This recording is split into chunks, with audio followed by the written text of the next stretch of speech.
धाकड़ खबर बेखौफजुमा बेबाक अंदाज। धाकड़ खबर के न्यूज रूम से मैं आपके साथ हूं अकरम रईस खान। आज से ठीक 2 साल पहले एक बहुत बड़ा घटनाक्रम घटा था, जिसके बाद कहा गया कि 2019 के चुनाव में नरेंद्र मोदी का दोबारा जीत के आना मुमकिन नहीं है, उनके लिए बहुत मुश्किल होने जा रहा है। किस आधार पर वो दावा किया गया था, पहले वो तस्वीर आप देख लीजिए। 5 राज्यों में उस वक्त चुनाव हुए थे। 3 राज्यों में कांग्रेस ने भाजपा को जबरदस्त पटकनी दी थी। जैसे छत्तीसगढ़ में औंधे मुंह गिरा दिया था भाजपा की सरकार को, और 2 तिहाई से ज्यादा बहुमत लेकर कांग्रेस वहां सत्ता में आ गई और भूपेश बघेल को वहां पे सीएम बना दिया गया था। ये एक अपडेट था। दूसरा अपडेट ये था कि मध्य प्रदेश में जो 15 साल से सरकार चली आ रही थी शिवराज सिंह चौहान की, उसको कांग्रेस ने पटकनी दे दी थी और कमलनाथ सिंह को वहां पे सीएम बना दिया था। हालांकि अब वो सीएम नहीं है, 15 महीने बाद ही उनकी सत्ता जा चुकी है। इसी तरीके से राजस्थान एक राज्य था जहां पे वसुंधरा राजे जो 5 साल से सत्ता में बनी हुई थी, भाजपा की प्रचंड बहुमत की एक सरकार लेके 200 में से 165 विधायक उनके पास हुआ करते थे, उनको हटा के अशोक गहलोत वहां पे सीएम बन गए थे। कांग्रेस की सरकार वहां पे बना दी थी।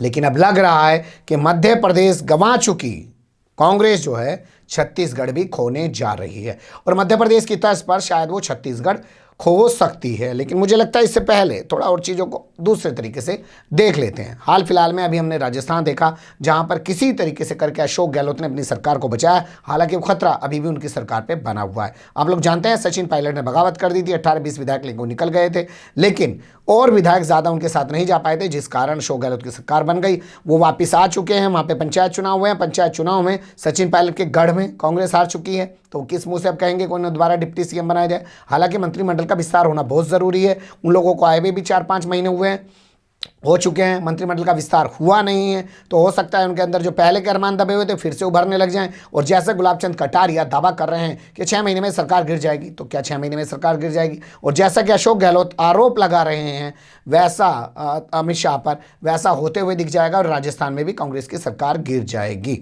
तो क्या जो 2 साल पहले हुआ था वो अब 2 साल पूरा होने के वक्त पे बहुत सारी जगह पे फिर उलट जाएगा और सब जगह पे भाजपा आ जाएगी?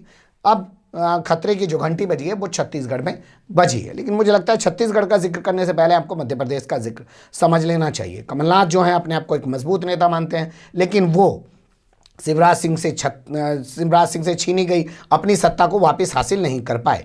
उनको जो है उपचुनाव हुआ उसमें उनको नुकसान उठाना पड़ा और वो सिर्फ विपक्ष में बैठने लायक ही बन पाए हैं। अब यहाँ क्या दिक्कत है, इसको छत्तीसगढ़ में थोड़ा सा समझ लीजिए। छत्तीसगढ़ में सरकार को बने हुए 2 साल पूरे होने जा रहे हैं 17 दिसंबर को।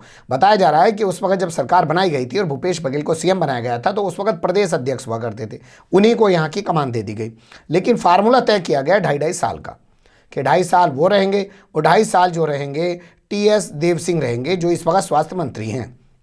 तो अब 2 साल पूरे हो रहे हैं, अभी से चर्चाएं चल रही हैं। इन चर्चाओं को लेकर जब सवाल पूछा गया भूपेश बघेल से, तो किस तरीके से जवाब दे रहे हैं उनकी जबानी सुन लीजिए। मैं अभी दे दूंगा भाई, हाईकमान, अभी मैं आपसे बात कर रहा हूँ, हाईकमान का निर्देश आता है कि आप इस्तीफा दे दें, मैं इस्तीफा दे दूंगा। हाईकमान के निर्देश पे ये जिम्मेदारी मैंने ली है। हाईकमान बोले तो मैं तत्काल इस्तीफा दे दूंगा। आपसे बात करते हुए यदि फोन आ जाता है तो मैं चल दूंगा यहाँ से वापस।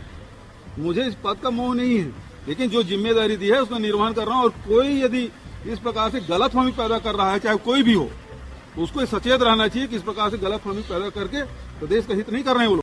सुन लिया आपने भूपेश बघेल की जबानी। वो बता रहे हैं कि जो लोग ऐसी बात कर रहे हैं वो जो है प्रदेश के विकास से खुश नहीं है, प्रदेश के विकास को रोकना चाहते हैं। लेकिन बड़ा सवाल ये कि क्या इस तरीके की चर्चाएं जो है टीएस देव सिंह की ओर से चलाई जा रही हैं, वो अभी से अपने लिए माहौल बनाना चाहते हैं? और क्या समय रहते जो हाईकमान है जिसकी दुहाई भूपेश बघेल दे रहे हैं, वो इन तमाम चीज़ों को समझ पाएगा, या भूपेश बघेल इस तमाम चीज़ों को समझ पाएंगे, या फिर से हमें देखने को मिलेगा कि जैसे ज्योतिरादित्य सिंधिया ने अपने आप को सीएम न बनाए जाने पर कांग्रेस को तोड़ दिया मध्य प्रदेश में और भाजपा की सरकार बनवा दी और कांग्रेस को सत्ता से बाहर कर दिया, क्या वैसे ही टीएस देव सिंह कर सकते हैं?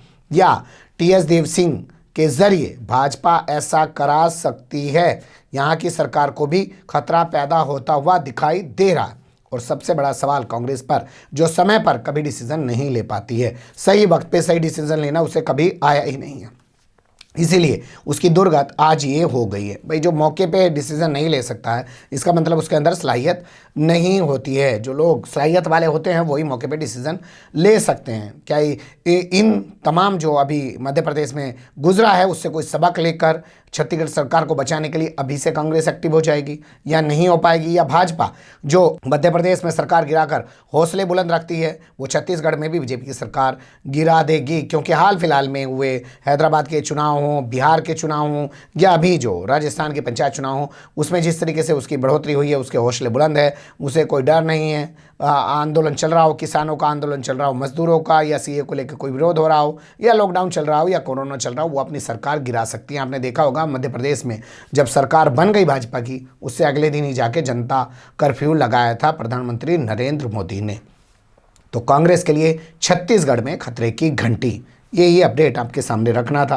कमेंट्स के रूप में आप लोग अपनी राय दे सकते हैं, खबर को लाइक कर सकते हैं, चैनल को सब्सक्राइब कर सकते हैं और ज़्यादा से ज़्यादा हमारी खबरों को शेयर कर सकते हैं। फिर ऐसे ही किसी सुलगते हुए या उलझते मुद्दे लेकर मैं आपके सामने हूँगा हाजिर। फिलहाल अभी मुझे दें इजाज़त।